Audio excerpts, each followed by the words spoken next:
Hi guys, this is my second recipe video, and this is what I'm going to use to treat my heat damaged hair.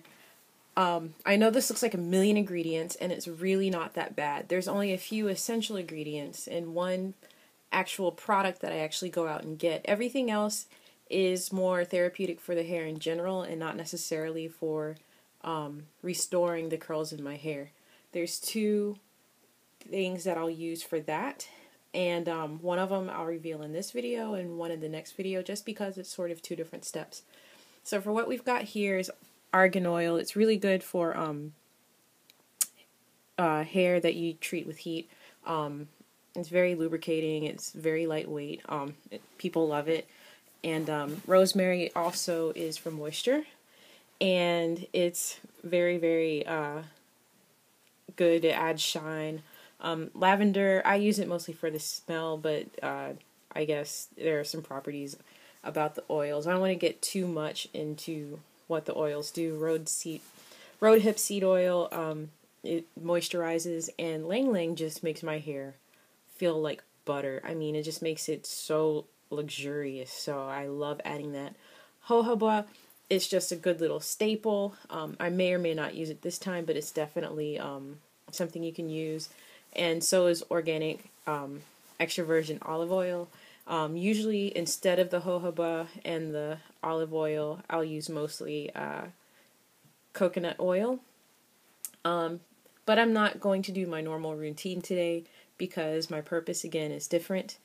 And I will show you the key ingredient for fixing my coils. Now this one, I have hard water, so you will definitely see the effects of that on my product, but it's this one. Bam! I do not work for them. I don't have any kind of deal with them or anything like that. It really helps my hair. Like when, I think the key for it is biotin, so I feel like maybe if you have your own conditioners you like to use, or if you make your own natural products, that if you just take some biotin capsules and your own protein, then you can use that and it might have the same effect. I never have, and the cool thing about this product is that it's super cheap. It's like $3. You can get it at Walmart, Target. It's very easy to find. So there you have that. And a couple things that I also like to use for my hair to soften it up is coconut cream and honey. Honey is super moisturizing.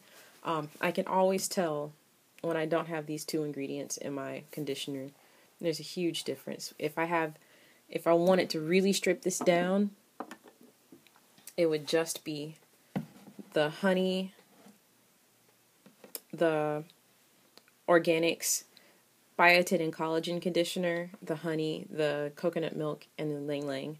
And the reason I called it coconut cream at the beginning was because I only take the cream out and use that part for my hair because A, I don't like it to be super watery, and B, because that's the part that contains most of the stuff that you want your hair to have. Anyway, so I'll show you how I mix it. I don't have like 2 tablespoons of this and that.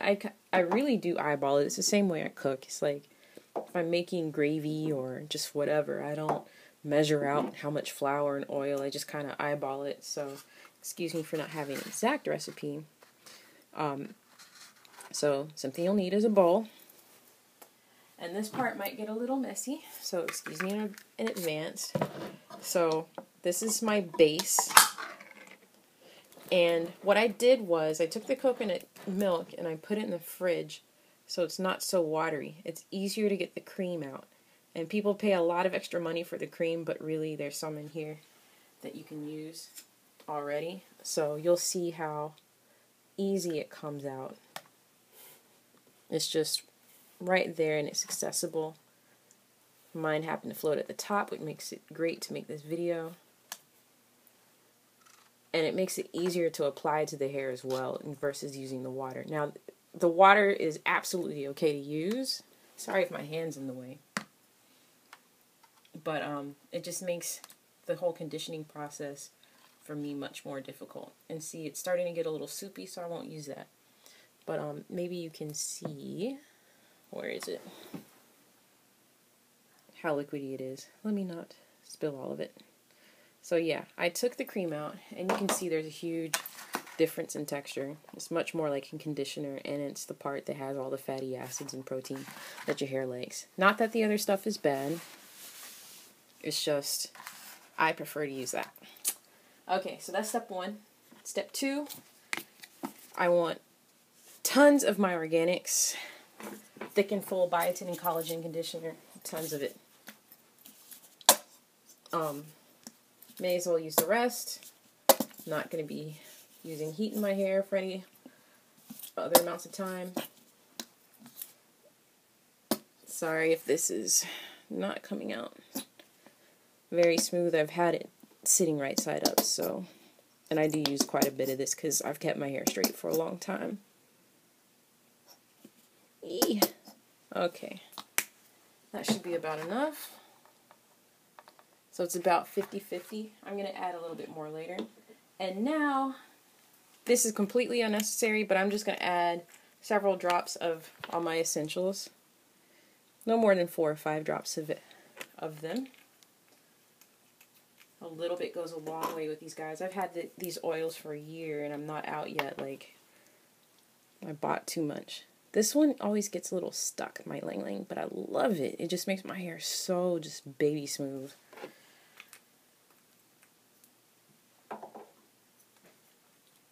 There's some properties to all these oils that you can look up online. The information is readily available. I'm not an expert on these. I just know what my hair likes. And even if it doesn't like it that much, I'll probably put it in there anyway, just because I spent money on it, to be honest. Jojoba is just a good little base, but I'm not going to add more than maybe a teaspoon. Maybe half a teaspoon, because I don't want this to be too oily.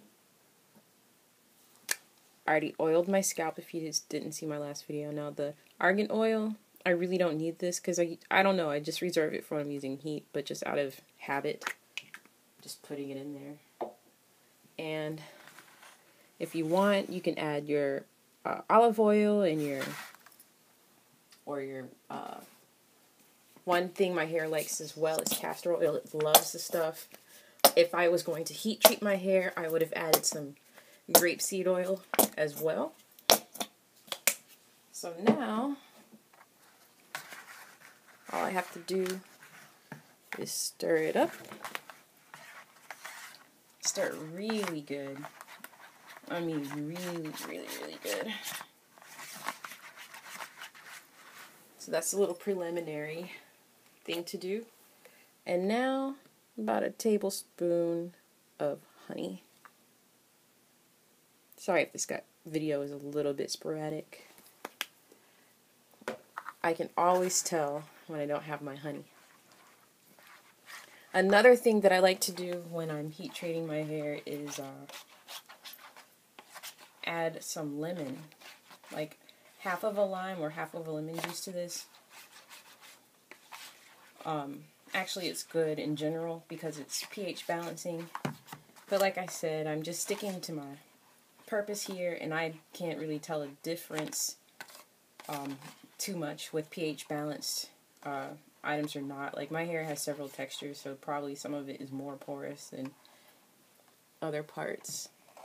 And so now, when it's nice and smooth, I have my conditioner. And this stuff really does a great job of removing heat damage from my hair. So, try it out. Let me know how you guys like it. I know this video was longer than expected, but I'm doing the best I can with what I've got in trying to show you everything because I don't have a professional camera or whatever. But if you like the video, or if you have any questions about the ingredients, or if there are certain things that you know about that you do for heat damage, let me know. Thanks, guys.